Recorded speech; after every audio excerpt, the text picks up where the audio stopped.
Broadcast is now starting. All attendees are in listen-only mode. Well, hello, everybody. Ronnie, you all right over there? Don't die on us. I put a piece of ice in my mouth as soon as you started.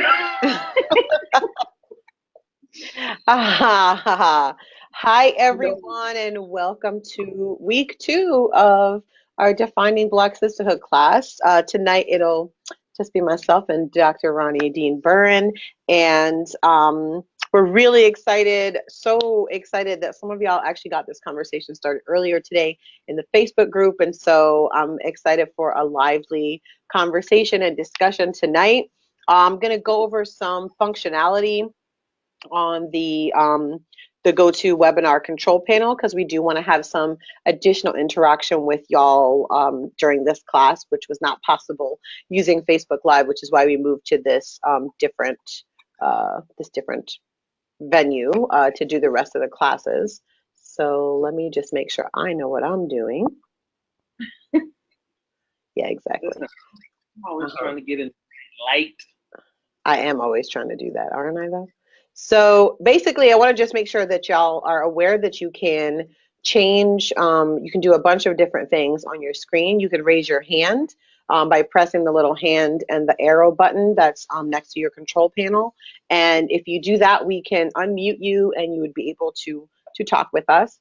You also have a questions panel. So if you have specific questions, you can also put them into the questions panel and we'll see them and be able to do that. And you can chat both with us and with each other. So if you have something specific to say to somebody who comments or anything like that, you can just down here where you go to chat, click who you want to send it to, either the entire audience so we all will see it, or to a specific person. Or you can send to the presenters, which would just go to myself and Ronnie. Okay. Oh. So I just wanted to show you all that so you could take a look and see some different options that you have here with GoToWebinar that we didn't have with Facebook Live. Yes. Yes. I'm going to turn the floor over to Ronnie. Here we go. We're way fancier this week, which is pretty exciting because fancy is better, right? But again, we were excited about this week too, just because, not because of the topic, which I'm going to talk about in a second, but also because of the level of interaction. And so that's really cool. And then what I'm also excited about is at the end of class, we're going to talk about even more interacting. So that's just a little teaser that I'm giving y'all, right? So this week, so when Leslie and I planned this course, for us, I think this week probably came the easiest. Like we were like, we got to talk about this. So of course, we're talking about defining family through sisterhood, and we're talking about Black Auntiehood, which is just so fun.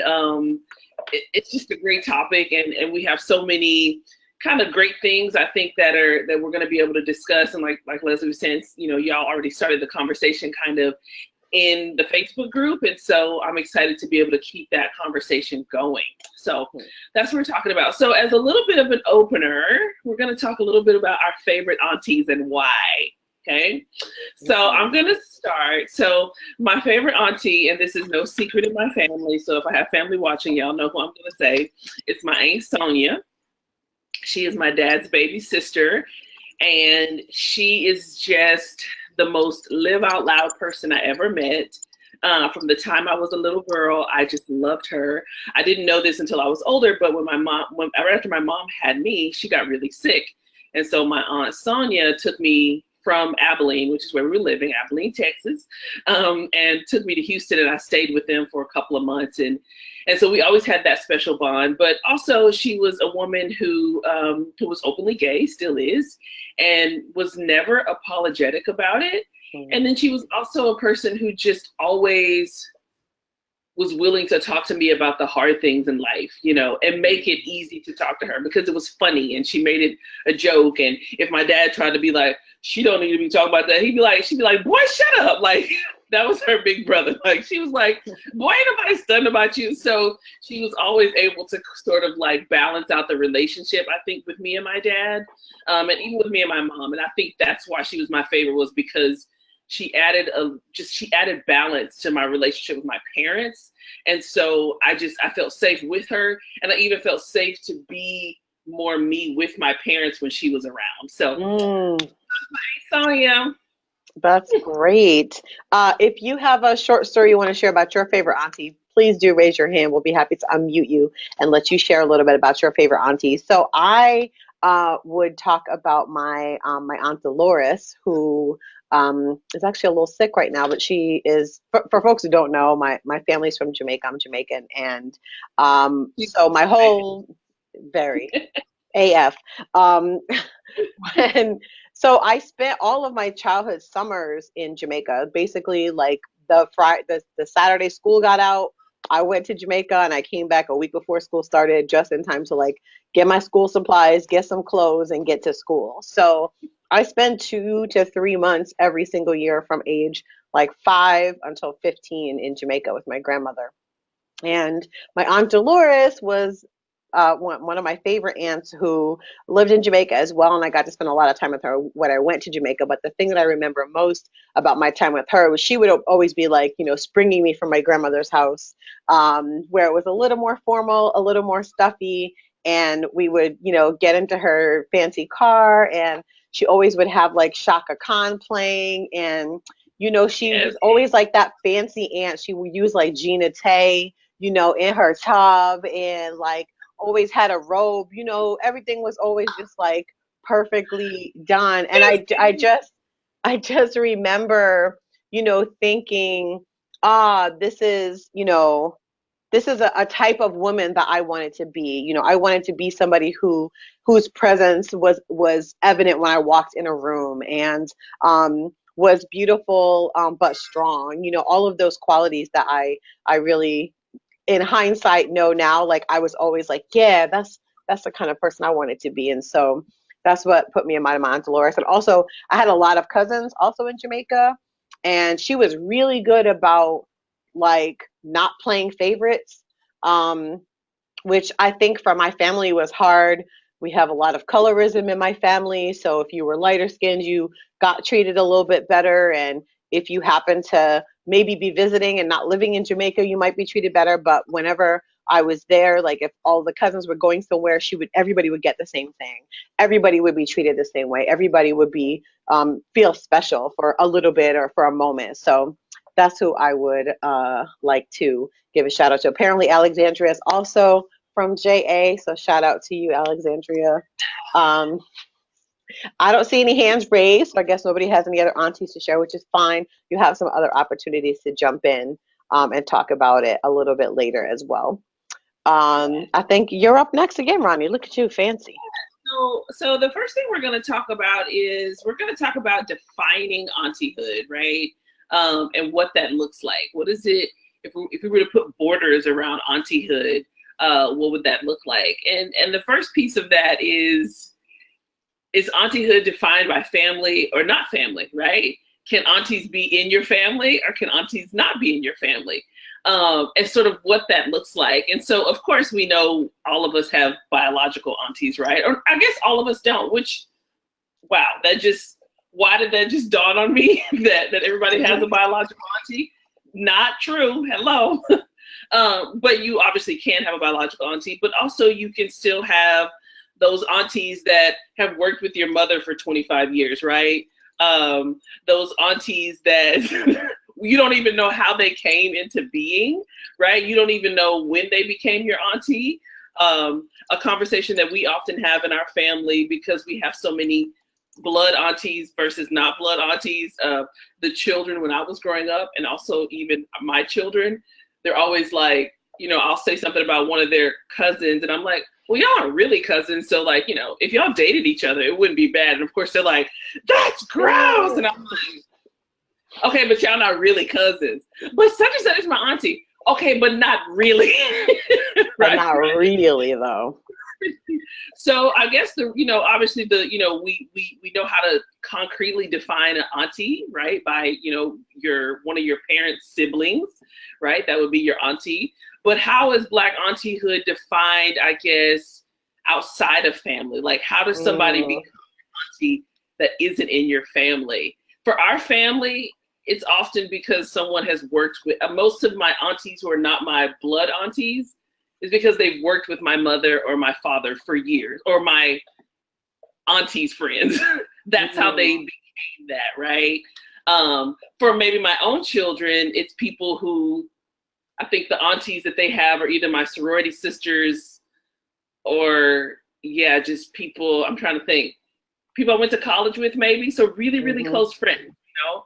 Maybe everybody that was in my wedding has kind of become an auntie. So, so that's how that looks for me, for aunties outside of family. Does that make sense? Yeah, I was thinking of, there's a few ways that I see auntyhood come up. One is, as you mentioned, which is like friends of your parents that are sisterly or brotherly with them, and so therefore they become, you know, an aunt-like figure to you. So I have a lot of those as well in my family. The other way that I remembered is I became an aunt very young. My oldest nephew is only 7 years younger than me, and so something that has happened is all of my nephews, especially because they're the older nieces and nephews I have, all of their friends, I became their aunts too. So that was another kind of like an entree to auntyhood of people that I'm not biologically related to, but they call me Aunt Leslie. Like, you know, they'll text me, ask me things all the time, and stuff like that. All their girlfriends, you know, all their little friends, all that stuff.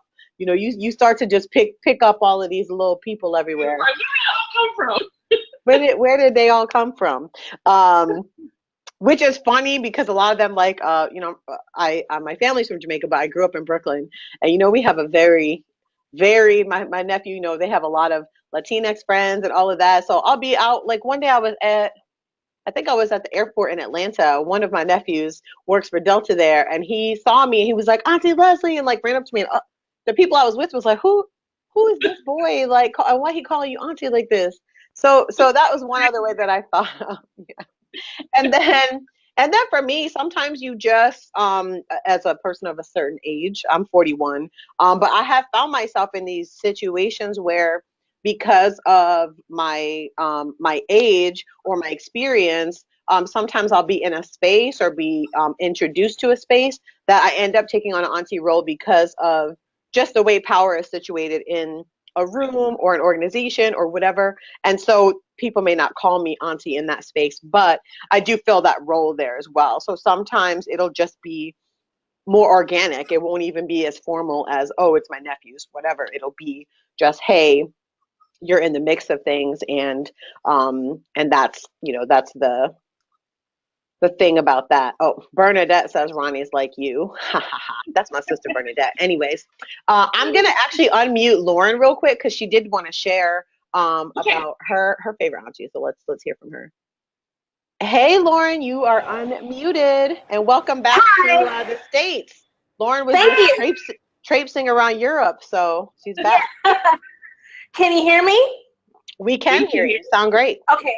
So actually, my current favorite auntie, because I had a favorite auntie until she wasn't my favorite auntie, and so my favorite auntie now actually is my auntie by marriage, my aunt-in-law, my auntie Jean, who she's just really great. She doesn't judge you, you know. She stays out of your business, you know, which I really needed at the time. But also, like, part of it is, I wonder if like her being a social worker kind of plays into that, because there were some things that she will just jump in and do. A couple of years ago, I was having a healthcare issue, and I didn't have access to insurance, and so she literally would pay for my prescriptions out of pocket. Wow. To make sure that I stayed on top of things, because, you know, she's seen what happens when people go off their meds and they're not getting the support they need.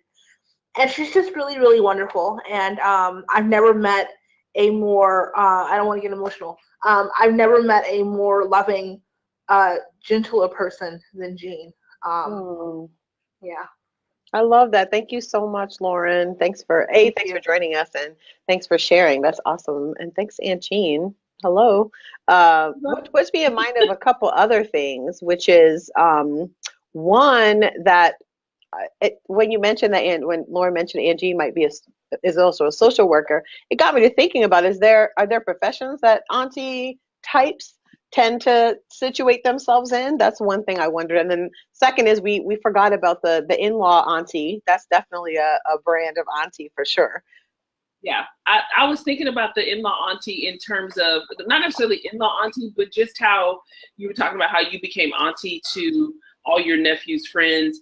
And I was thinking about how I became auntie to, so like my best friend Janice, right? So I'm her kid's auntie and godmother, right? But then Janice has a sister, and her sister's son is Drake, and he calls me Aunt Roni. But I'm not really even that close to her sister, but because I'm his cousin's auntie, I'm also his auntie, right? So how this like Auntiehood just kind of spreads out like tentacles, you know?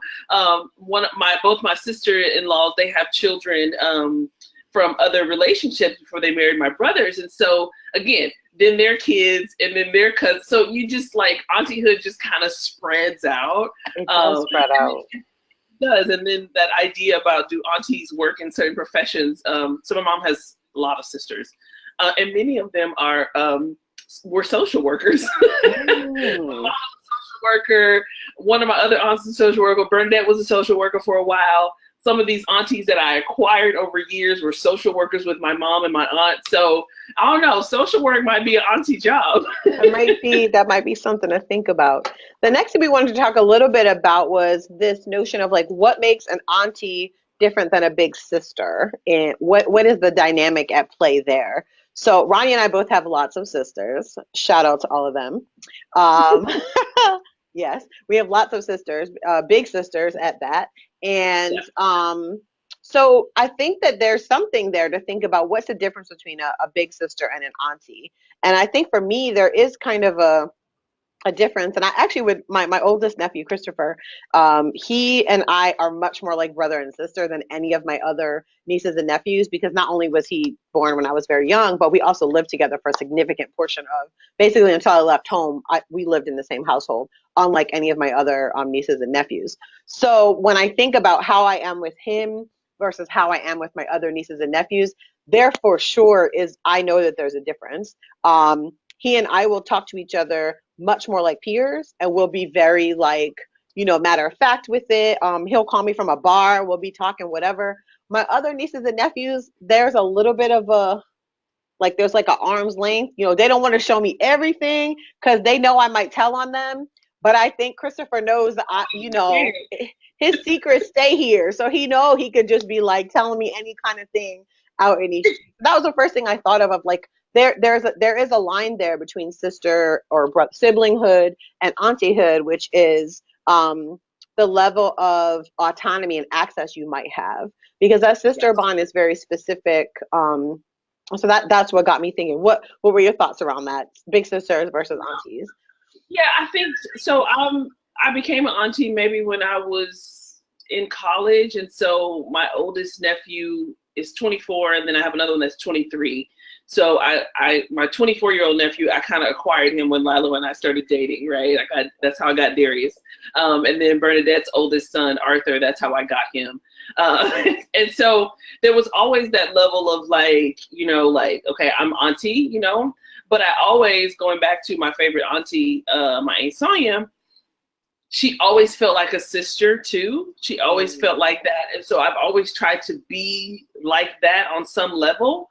And so with the boys, I think it's a little different. I think that my nephews still have this, like, let me protect you, Aunt Ronnie, especially now that they're 23 and 24. And of course they think we got you, Aunt Ronnie, which is sweet. I love that. Now my oldest niece, Shelby, who is 20, we have definitely started to develop much more of a big sister relationship at this point, even though sometimes I'm like, Shelby, please keep your life.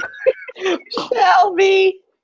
Listen, I love me some Shelby all day because she's so dramatic. But again, I think there's still that level of like you said, like there's a little bit of arm's length, but I'm always interested to hear like when people become aunties when they're 14, or when they're 10, like, especially when you have like this kind of extension of this big family. So my mom is like that. So my mom has 8 brothers and sisters. And so she has nieces. My mom is, how old is mom? 62, I think. My mom has nieces who are, 50, right? Mm-hmm. And so them growing up together, and she would talk about like growing up with them and how, she would like tell them what to do and stuff like that. And then when they got older, they would be like, "You're only like What's 7 years." happening to you? What was happening? Who gave you authority in this space? Right. But so many of my mom and her, because my mom has so many siblings, so many of my mom and her nieces who are my cousins, who are old enough to be my aunts, right? But so many, they have such a great kind of sisterhood relationship because, again, one of my mom's oldest sister, I think, is 74 right now. My mom is 60.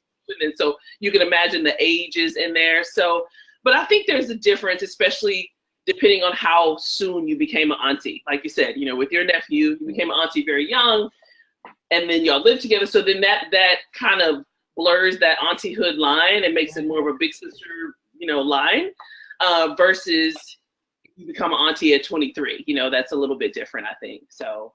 Yeah, definitely. Like the younger kids are very much like, nah, you're auntie, like whatever. Oh, auntie, that, because that's also like it changes. It's like auntie, and then it's like auntie. Like there's that, like once they turn 14, they start losing it a little bit. 14. Lauren wanted to say she thinks to her the difference is connected to resources and level of wisdom, which actually does reinforce what we're talking about for sure. That's a really good point.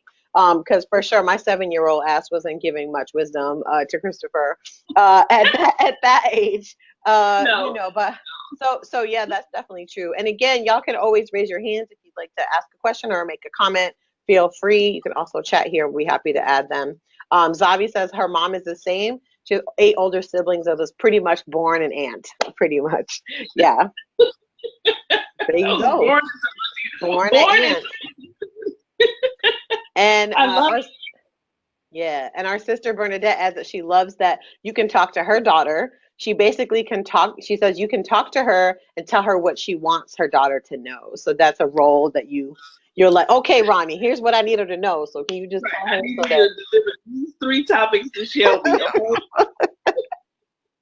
Absolutely. The next piece too, and we're still talking about defining auntie-hood, right? So we're still in that vein. The other piece is different aunties for different times, right? And so one thing that Lauren brought up earlier today in the Facebook group was she talked about how she had this auntie that was her favorite. Then she got older and realized that auntie was toxic or, just didn't fit. And she saw her for maybe who she was. And now her favorite auntie is, she came on and told us it's Auntie. So we love you, Auntie. But this idea that who you are sort of evolves and that you need different aunties for different times in your life. And while my Aunt Sonia is always my favorite auntie, I also think about my Aunt Drusilla and how I needed her when I entered, the teaching workforce, right? When I became a teacher, because she was an educator for years. And how even, when I got married, my Aunt Drusilla pulled me aside maybe a couple days before the wedding, and she said, keep you some side money. And I was like, what is she talking about?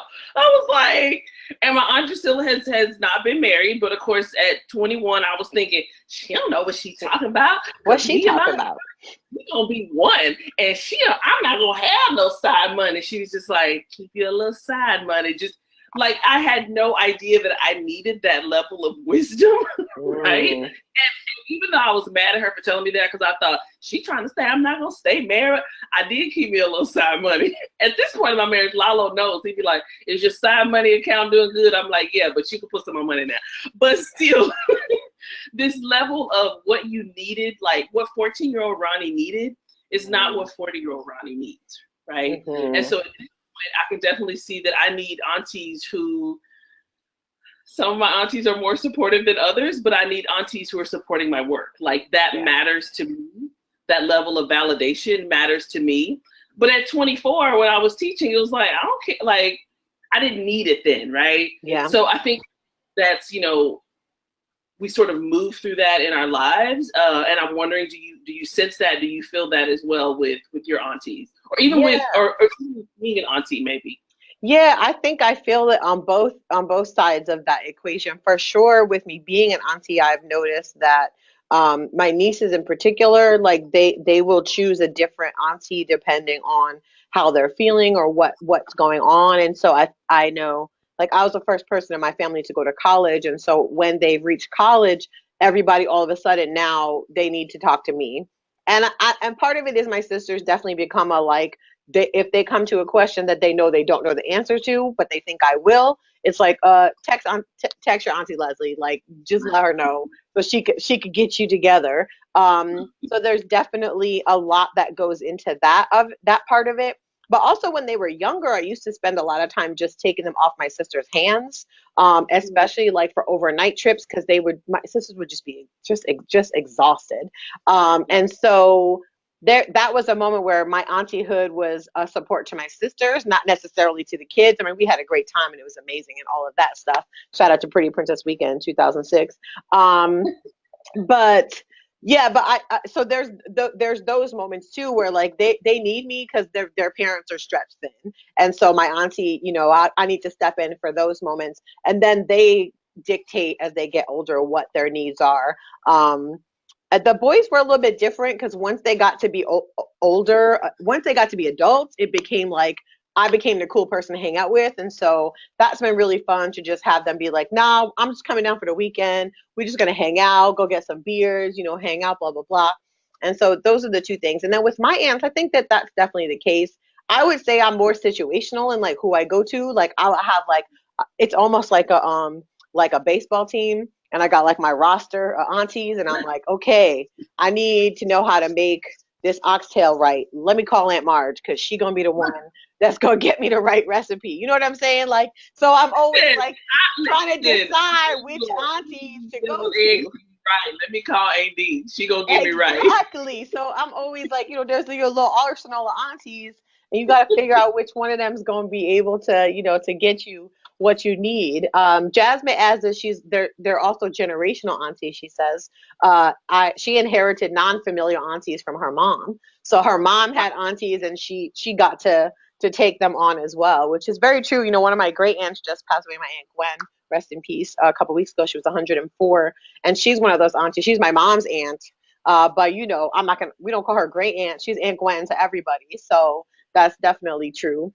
Lauren says that she's saying this is a really good point. Some aunties will never respect you as a 40-year-old or her as a 34-year-old because they still see us as little kids. So there's that time where it's like, okay, they can't really make that transition to, oh, this isn't the little girl that was in knee socks, and honestly, and my makeup.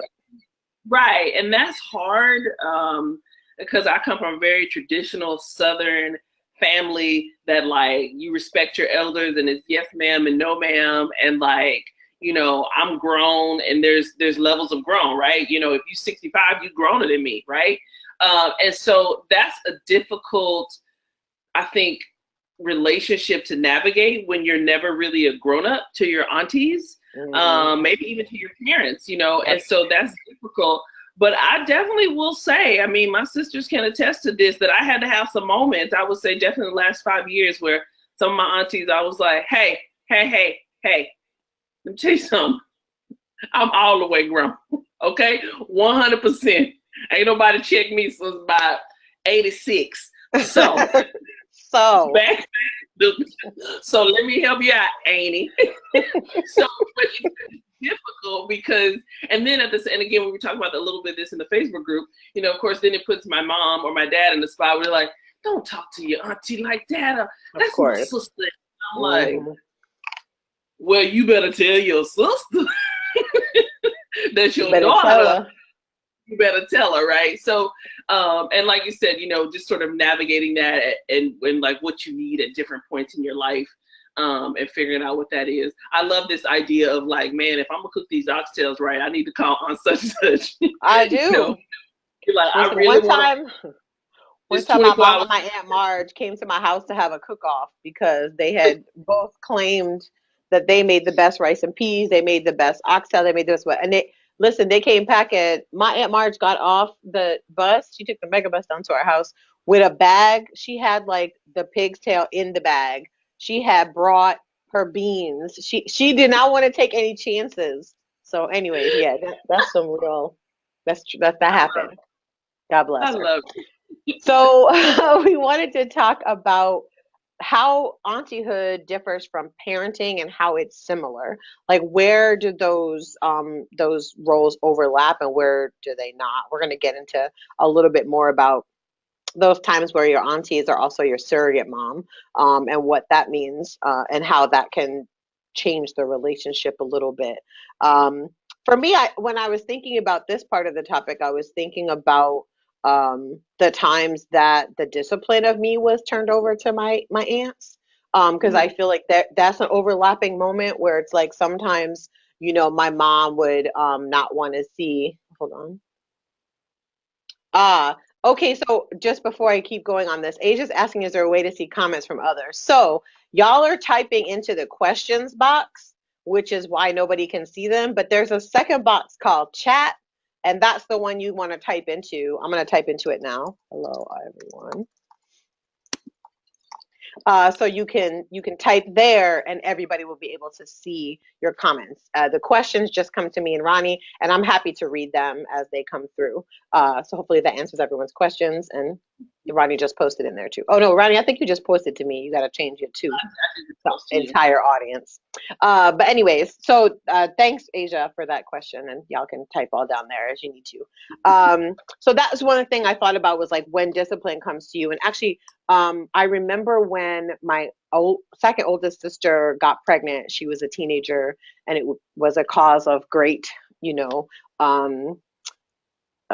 friction in the household. And I remember immediately my mom went and got my aunt immediately, one of my aunts immediately, and kind of just because she could, like, I remember and I was little, and I just remember the tenor in the house like changed, almost the air changed, and I remember thinking like this could go so badly. And when my aunt came in, it would diffuse the room. It was like, okay, there's somebody here who's not going to take this so personally that it's going to they're going to say something they can't come back from, because that's where it felt like it was going. And so those are the moments I was thinking about, like where you're a parent and you have to think, okay, maybe if I bring the auntie in now, this might be a better way to do it. Yeah. Okay, people are saying they can't type in the chat, which is very strange. What did you have to say about that, Roni? I'll keep working on this chat business.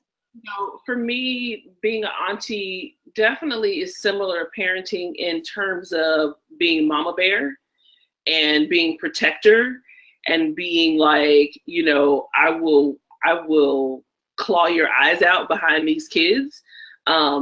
Sometimes, so my sister Bernadette has 2 children. And then my other sister Danielle, so I'm the baby, so my other sister Danielle has 6 children, and then I have 2. And so sometimes I will look at my nieces and my nephews and literally almost cry, because I think about how much I love my sisters, right? And I'm like, that's my sister's baby. Like my sister had a baby, and that's her baby, right? And so it feels so similar to, I feel like their mother in so many ways, because like when my sisters are out of town, the nieces and nephews want to be with one of us, right? So if I'm out of town, my kids want to see Aunt Danielle or Aunt Bern. If Danielle's out of town, me and Bern are trying to figure out how to keep the kids with one of us. If Bern's out of town, Arthur and Shelby are like, so in that way, like this, I think it's so similar to parenting because we feel like they're parents and we feel like they're protectors. I've heard the nieces and nephews talk about how similar me and my sisters are. And so if you miss your mama, but you're around your auntie, you feel like a little close to your mom, right? Because you're like, does that, my mama cooks like that. My mom makes her coffee like that. So in that way, those sort of the mannerisms of being someone's mother, for me, it's that level of protection that I feel for my nieces and nephews that is just fierce. Like, where I need to be, who did it, who hurt my baby, like what, and even protecting my nieces and nephews from my sisters, right? My brother-in-law, on Lilo's side of the family too, we have nieces and nephews. So this idea of like when they're getting in trouble, I'm like, oh, okay, you're doing too much. Oh, okay, calm down. It's not the end of the world. She gonna be fine. Stop fussing at him like that. Right? You doing too Like, it's much. not that big a deal. Like, stop being so concerned about it. It'll be okay, you know. Always trying to Right. just be like, and then they be looking at me like, Right. You just like, see, you okay, have to don't. take, you know, they can look at you and be like, if you was your kids, my sisters don't even, they can't even do that to me. I stay just being real problematic around them. I'll be like, No. no. And my So kids' friends too. My kids' friends, I'm like that with them too. yeah. So those are the ways that I definitely think, you know, that it's similar for me. And then I guess the next piece of that is how it differs from parenting. And I think it differs from parenting in the sense that I've tried to be, and I think my sisters and I have all sort of committed to this, my brothers as well. We've committed to, as aunties and uncles, to not be the disciplinarians. So we have literally said this to each other, like, I don't want to discipline the kids. Like, I'm not saying that they don't have to have punishments and all that. I'm just saying I don't want to do it. Don't sit in my house and be like, she can't talk on the phone. We're not doing that. At Aunt Ronnie's house, they're eating Skittles for breakfast. They're having soda for lunch, and they watching TV to 2 a.m. Like, that is something that my own children can't do. And so in Auntiehood, there's like this idea of like, you know, I can just be kind of laid back because I'm gonna send you home in a few days. It's so true. In that way, you're not stressed about it, right? When they're your kids, you're like, I can't let them have Skittles for breakfast and waffles for dinner. But when it's your niece and nephew, they just so happen to be at TT Ron's house. So one of my cousins, who her daughter calls me TT Ronnie, even though she's my cousin, I'm her aunt. You know, when she's over here, I'm like, Hunter, you can do whatever you want. You want to listen to Jay-Z and Beyonce? Go ahead. You want to listen to Cardi B? Like, do it. You know. So in that way, it feels, you know, it's different from parenting because, you know, it feels more hands off in terms of discipline. And so I think that's refreshing, right? And I think it's comforting, and I think it's like, it kind of eases the tension in the relationship. And so, because I think a parent-child relationship always has some level of tension, like, this my mama, she trying to tell me what to do, whereas my auntie is trying to listen to what I want to do and give me advice. So it's different in that way, I would say. Yeah, for sure. Quick other housekeeping note. Sorry, guys, for some reason it's not allowing y'all to talk to the whole group. So I'll keep reading your private chats, or if you want to just put your comments in the question box, I'll read them out loud, and next week I'll make sure that that's fixed. Tiffany says she's the most extra auntie. I too am a very extra auntie, and this just goes beyond my biological nieces and nephews because I have 12 of those, and then I have 5 great nieces, and then I have a plethora of friends whose children are my nieces and nephews that call me auntie. And yeah, I think that that's definitely the thing. It's like I always want to be the one that lets them do the thing. I always want to be the one that buys them the lip gloss that their mom says is too expensive. I always want to be, you know, the one that you know, will let them pick the most ridiculous thing at the pottery painting place, even though I know they never gonna use that, you know, Minions piggy bank or whatever the hell it is. I don't care, because you know what? I'm not gonna be looking at that Minions piggy bank and figuring out what to do with it. So to me, have it. I don't care. So that's I always let my nieces and nephews wear whatever they want to wear. Like, whatever. Over here, like, especially my nephews, Danielle will be like, did they take a bath? I'm like, I don't know.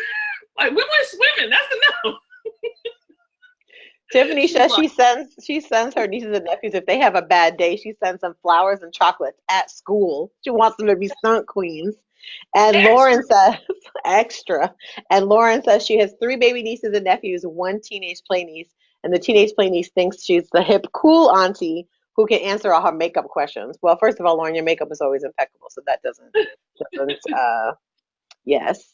And that's true. Tiffany also mentioned living far away from your nieces and nephews. So that's something I have to deal with often, A, because I'm always on the road, and B, because I don't live near home at all. And so there is kind of this thing, how do you keep in touch? I will say that, like, I'm always like praying for the day that they get their iPhone. because then it's like, or just phone, whatever phone they have, because then it's like, great, now I can text them, they can text me, they can send me silly, gifts or whatever they want to send, or whatever. They can send me all the stuff they want to send. I get legit mad at my sisters or my brothers when the kids are on punishment, and I'm like, hey, I text Maya today, why didn't she text me back? My brother would be like, she in trouble. I'm like, how Not about for me. I was gonna take her lunch today. Be like, well, you talk to her about blah blah. I'm like, well, there we go. Don't take her phone, because how else I'm gonna talk to her? What if she need me? Be like, sorry. So I'm bad. Jasmine has her hand up. I'm gonna unmute you, Jasmine. Hey, Jasmine, you are live, so go ahead and make your comment. How are you? Hey, thank you. I had raised my hand, I think, earlier, but I was also saying that another good one is the cousin aunties that are, based on age and out of respect, but they're actually your cousins. So I just have a lot of aunties. My husband makes fun of me, and I have my auntie gang. I have aunts on aunts on aunts. So I like it. That should be the hashtag. Aunt. I love it. That's good. Thank you, Jasmine. Yeah, I have a whole lot of cousin nieces and nephews as well. Because again, my mom has 8 siblings, my dad has 3. So all of my first cousins, we grew up like brother and sister. So I have a set first cousins who are twins, and so all their kids call me Aunt Roni. I have another first cousin, Raven. Her kids call, so it's just the cousin auntie. That's a whole nother like genre of auntie-hood. Cousin auntie. Claretta says it's all fun and skittles till mama cusses you out. She got cussed out for buying water guns and pregnant Barbie one time. So that's a good combo though, Claretta. I like it. You will, because your sister or your cousin will be like, hey, quit playing in my face. Someone is. It's true. It's true. Zavi says she's taking notes. Please do. This is a wealth of auntiehood knowledge. So I did want to transition a little bit and talk some more about aunties as surrogate moms, and also, there is, and maybe it's a taboo subject, but hey, we all friends here, so let's talk about it. Which is this notion that oftentimes in our families, I can't speak. I only been Black, so I'm gonna just talk about Black folks right now. There's a phenomenon or situations where your auntie is really your biological mom. And for whatever reason, the family decided at some point that the situation was going to play out, that your grandmother was going to raise you and your mom was going to become your aunt. And I feel, I know, I don't know if y'all watched it, but one of the pieces in our syllabus this week was a movie out of Barbados called Auntie, and it really touched me so much today watching that. It's only 15 minutes, so if you haven't watched it, please, I recommend it. It's really well done and well acted, and a quiet but really powerful 15-minute short film. And it's that piece of, somebody fulfilling the role of mom for you, and then, but they're not really your mom. And all of the feelings, the hurt, the intricacies of those tangled webs of motherhood and auntie-hood and childhood and niece or nephewhood. And so I just wanted to lift that up a little bit. I know it's something I've dealt with in my personal family, and those fault lines run really deep, and they're really difficult to get through and over because it's really personal, and it becomes a source of friction for so many relationships, not just the bio mom and the child, not just the grandmother / mom and the child, but also between the daughter and the mom. There's that thing of you've taken my place for whatever reason, and now I don't know if I have authority in my child's life. And did I make the right decision? Did you push me into that decision? All of those intricacies that come into play, which are definitely, they're hard. They're hard to deal with, for sure. Yeah. I think too, when we were talking earlier about, how auntie-hood is like parenting and how it isn't like parenting. And this speaks almost directly to that, right? That what if your auntie really is your bio mom? And so we've not had this, and I haven't had this in my family, but I know so many families where someone got older and it was like, oh yeah, well that's not really your sister, that's your mom, or that's not really your auntie, that's your mom, and I'm really your grand. Like I can't even imagine, because you love your auntie in a special way. That's not like you love your mother, right? Like it just isn't. Like it's just a special sort of love, right? And then to come to a place where you realize that your auntie is your mother, and that maybe your mother is your grandmother, and like the ways you navigate those, because you have special feelings for all these people. You love a grandmother a certain way, you love a mother a certain way, you love an auntie a certain way.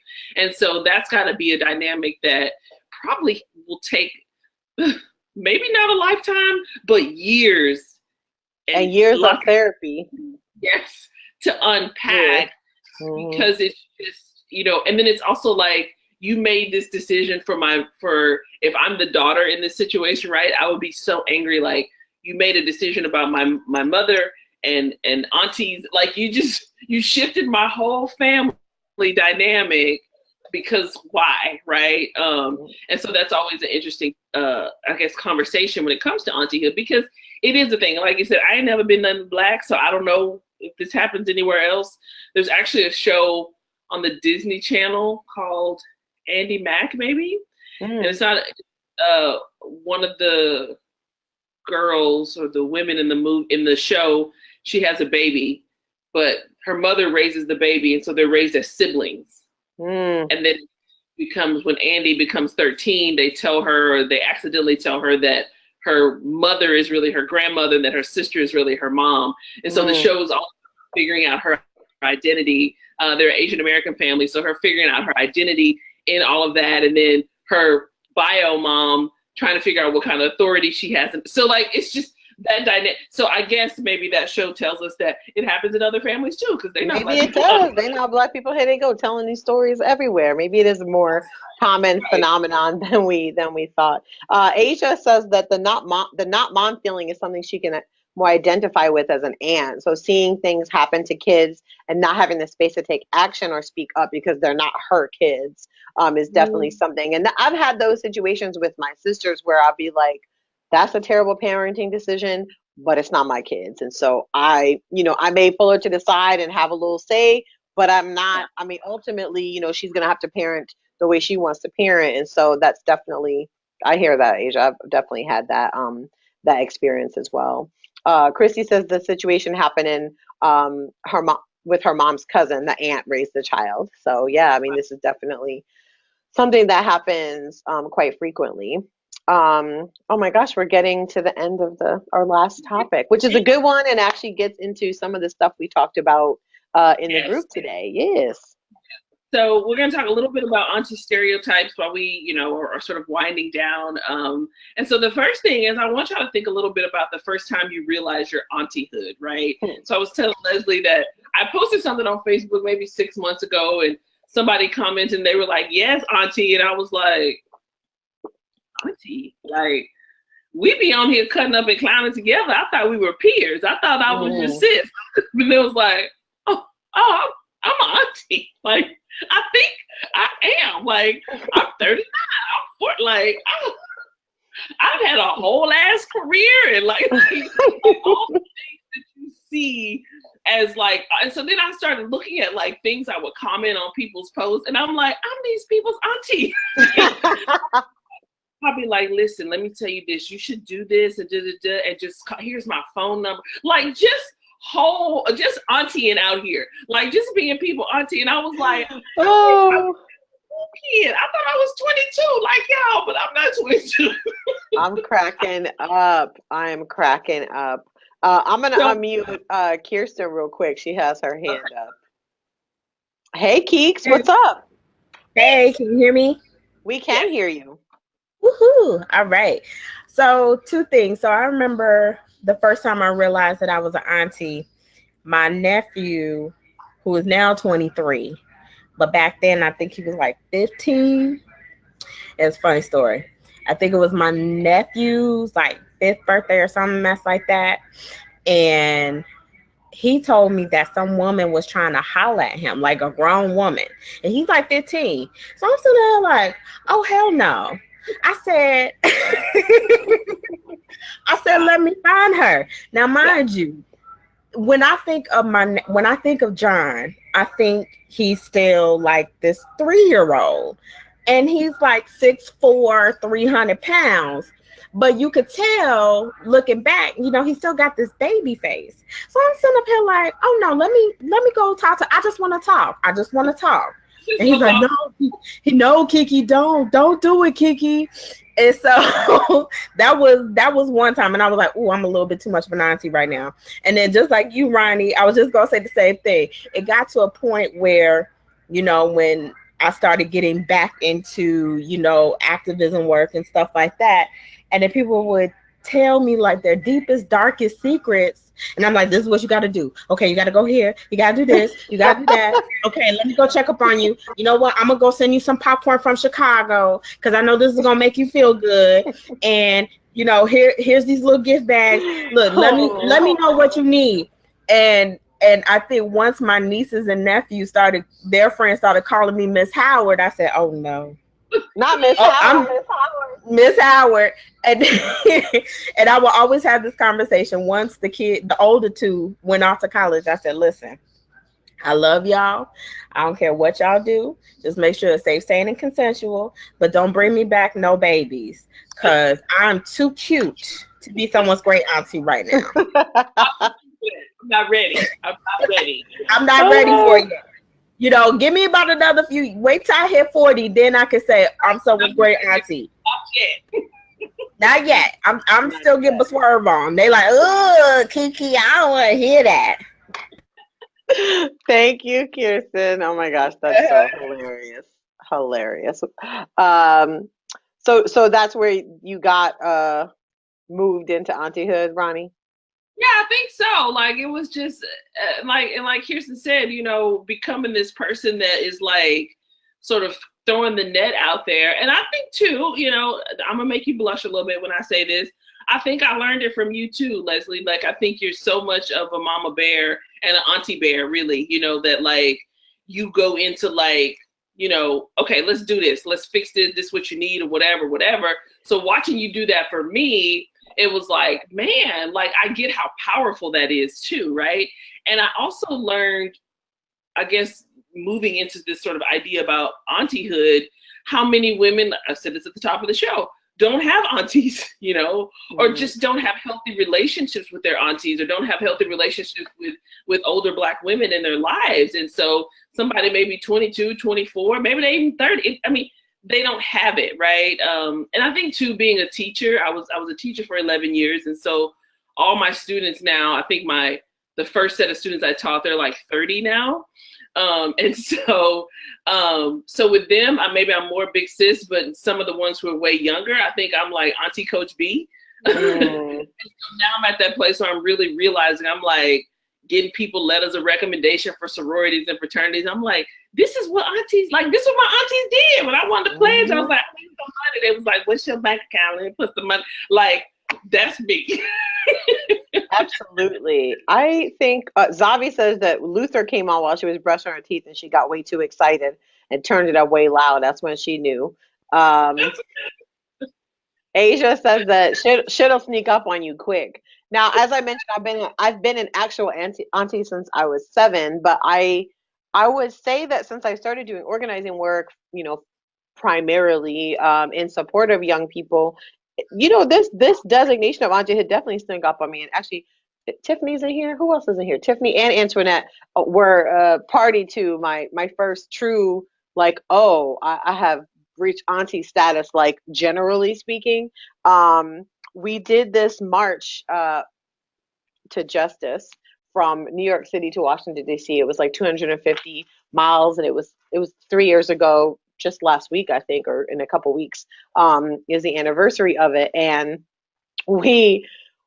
there was me, Priscilla, and Goldie, and we were the older women that were on the trip. And I remember something really dramatic had happened, and the leads of the whole thing came up and were like, oh, we need we need the aunties to come and help us and take care of the situation. And I looked around, I was like, who they talking to? It can't be me. It can't be me. It cannot be me. So that was a moment I was like, oh, that's what I am. I will say though, once that happened, I was like, oh, that's auntie. I know how to auntie. Look, I'll auntie all up and I'll auntie all over everything. Tiffany said, Harpo, who this woman? Yeah, exactly. Tiffany, you know what I'm talking about. Antoinette will tell you too. Maybe I was auntie already. That is my nature because that's how the role I play in my own family. So, but I remember that just being like, oh, it like sunk in. I was like, oh, okay. I got like it clicked, and then I was like, okay, I'm gonna just take this auntie stuff to a whole nother level. Exactly. You're right. Lauren says movement aunties are a thing. Yeah, movement aunties definitely are a thing. And I have many movement aunties that I myself look up to. Definitely is something that I think about often. Oh my goodness. I just keep thinking, Aisha saying it sneaks up on you. It does sneak up on you. In my mind, I was just like all these little young kids. I mean, I walked for 250 miles. You know, I was out there tired and all of that stuff. But yeah, I definitely made the difference. We also want to talk about the constraints of the auntie role. And so there was this discussion on the page today about the negative stereotypes that go along with being designated an auntie. One of the articles in the syllabus that we provided talked about how it's a very like desexualizing terminology, and even comparing to like people don't call older men uncle, right? Maybe daddy, maybe this, maybe that, but not uncle. When you get called uncle, it's like, you know, Denzel's a great example of somebody who was never called uncle until he showed up, you know, looking like Fred Sanford at a boxing match one time. Which he still hasn't explained that, but whatever. At all. No, yeah. So it got me to thinking about that, about, you know, has there been a moment where I've been like, ooh, I don't want to be seen as an auntie in this situation or here. I haven't had it recently, because I will say, since I turned 40, I really just don't give a fuck. But Listen. I don't care. You told me when you wake up on your 40th birthday, all the fucks are gonna float away. I didn't believe it. But I'm trying to tell you, the moment I opened my eyes, I said, I'm 40 fucking years old. I don't care. I don't care. It's amazing. I told you, and I remember you being like, girl, ain't nothing gonna happen when I wake up. I was like, because I thought they had already floated away. No. Mm-hmm. No. There was some still left over. Then the last one's left, and you're like, they gone. Tiffany says she ain't seen a fucking decades. Hilarious. So I think that there is this notion, and one of the things I think Lauren was talking about in the group was about this designation of Congresswoman Maxine Waters as Auntie Maxine, and whether that's a term of endearment or familiarity that isn't appropriate for her. Her stature in life and society and her work and all of those things. And I think there's a lot of different, levels to that, right? Sometimes I see, like Auntie Twitter is funny to me because it's a lot of women like me. And I feel like it's transitioned in the last couple of years. I think even 5 years ago, Auntie designations, especially on social media, was like, oh, you're fuddy-duddy, oh, you're this. But these aunties be stunting in these streets. And so I feel like they kind of like, they'll be like, your auntie could never. Like that's the way I see it being always like portrayed. Like nowadays it's like, yes, your favorite auntie, I'm here, whatever. So I think that there's some different levels to it. And I also said that there's definitely a cultural difference to that terminology of auntie in different parts of the diaspora as well. I know that in Jamaica and the Caribbean, like you call somebody auntie, that's like, that's a very honorific thing to call somebody. It's not taken lightly. It's very serious. And it's definitely not something that you, it's one of those things that you don't even say a name. It's just auntie. Like you don't even, it's not auntie somebody. It's like when you like, oh yes, auntie, like no auntie. It's a very like honorific thing. And so I think there's a lot of, like I said, layers and layers at play with that. What are your thoughts about that, about Auntie Maxine and kind of where we utilize it and where we don't? I mean, I think there's definitely, you know, a level of honor, you know, with Auntie Maxine and the way that I've been called Auntie. I feel like it's like, okay, you know, that's a compliment.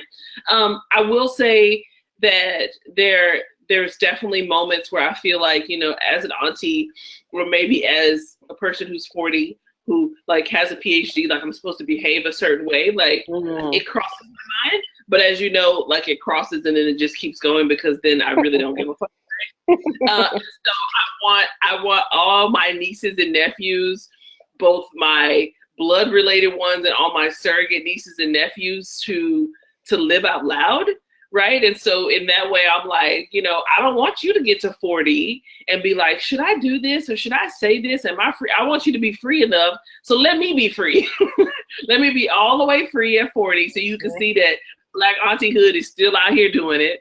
And let me still wear what I want to wear and let me still get tattoos. Let me still do all the things I want to do.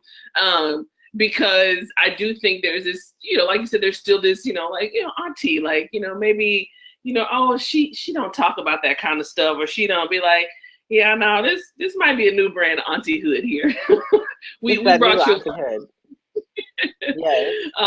But I will say I love with all of my heart Auntie Maxine. Like that has been one of the best. She has been the brightest spot in the last year and a year and a half in politics. Auntie Maxine has made it. Ain't that the truth? Ain't that the truth? Well, look at us, right on time. I love it. We are at the bottom of the show. If you have any comments to add, please feel free to raise your hand, type them in the questions, type them in the chat to us. I'll read them out loud or unmute you so you can have a little comment on anything that you heard tonight or anything you want to add. Christy Law says that they totally leave, referring to her Fox. So she doesn't care either, which is hilarious. They gone. Next week, I'm really excited about I just wanted to give a quick preview about next week's topic, which is defining the dynamics of Black sisterhood, power and precarity. And so, you know, Roni and I are in a sister group, and it's something we talk about often, the different layers of privilege that we each bring into our sisterhood and how we have to ensure that we, you know, that we acknowledge those things, right? That we understand the different ways that the world affects each of us differently and how that needs to be acknowledged and not just acknowledged, but like actually put into play in our sisterhood and in our relationships with each other. So I'm really excited to talk about that. We're going to get into all of it. We're going to get into colorism. We're going to get into economics. We're going to get into education. We're going to get into all of the things. So I'm really excited to talk about that. Good. Like that's going to be, because just so you know, Leslie and I have talked very publicly just about this idea that who is allowed to grieve and who isn't allowed to grieve, who's allowed to defend themselves versus who isn't in social media circles, right? And so I just think that it's going to open up a whole great conversation about, you know, what we allow, what we don't allow, and who we allow it from. And yeah. It's going to be good. It's going to be a good one. Mm-hmm. And the content, the syllabus is really good too. So that'll be coming out tomorrow. Y'all will get that tomorrow, end of day tomorrow for sure. Yeah, that'll be coming out tomorrow. And then also and I talked about this a little bit at the top of the show. So, you know, last week we did Facebook Live and there was less interaction. And so we're here this week, there's more interaction. But the idea of making these interactions and making these conversations long lasting, looking ahead to a group project and maybe creating more spaces so that we can continue talking. You know, Christy Law and I, you know, we were texting about this last week after the class was over. Me and my sister Bernadette were talking about it. So, you know, the people who are already in my sister friend circle, like we're talking about it, but how much more powerful will it be if this is something that we can have it like sort of as an ongoing conversation. And I think that when this class sort of culminates at the end, we'll talk about cultivating sisterhood. And so that idea of building an infrastructure or building something that we can sort of use after this is over with. Because I think it's, you know, we're only scratching the surface, right? We're only here for, I mean, we could literally talk all day, all night. Be like, girl, let me tell you something else. So just thinking about, we'll be looking into ways to to continue this conversation so that we can continue to grow as sisters.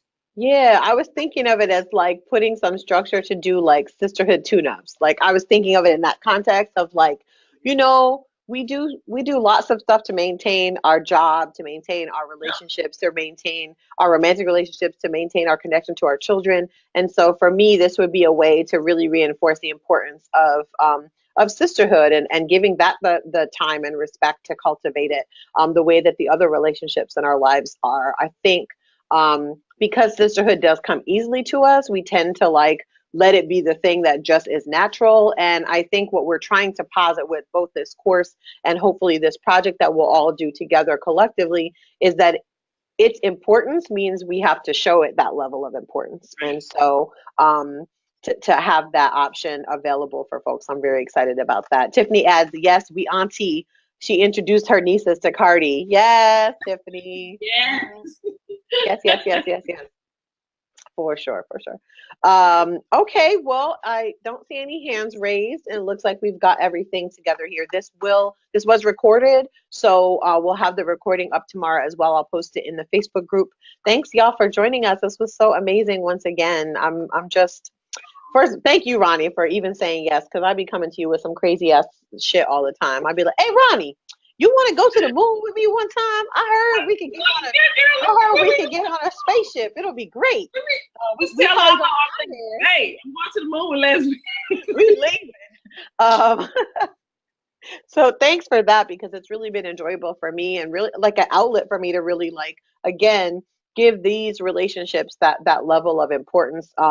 Sharonda J. Brown, who's another one of our sisters, she wrote this amazing piece this week about how Black love is about more than just romantic relationships, and how our friendships and sisterhoods are another form of Black love. And so we're really excited to continue this conversation over the next 2 weeks. These next two are some heavy hitters. I think we tried to ease ourselves in with some light stuff last week. We got a little bit deeper with Auntiehood, but next week and week 4, we really are getting into the nitty gritty.